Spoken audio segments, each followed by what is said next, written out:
So this is the data which we are going to visualize of Rohit Sharma's centuries. So let's click on load. So now let's do our first visualization, which is going to be line chart.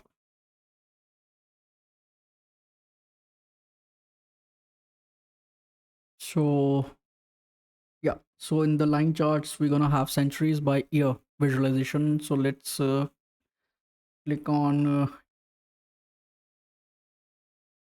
uh, date over here and remove the quarter, month, date, and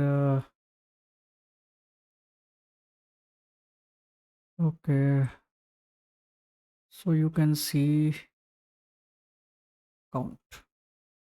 So you can see in 2019, Rohit Sharma scored 10 centuries. In 23, 4, 2021, 16 to so on.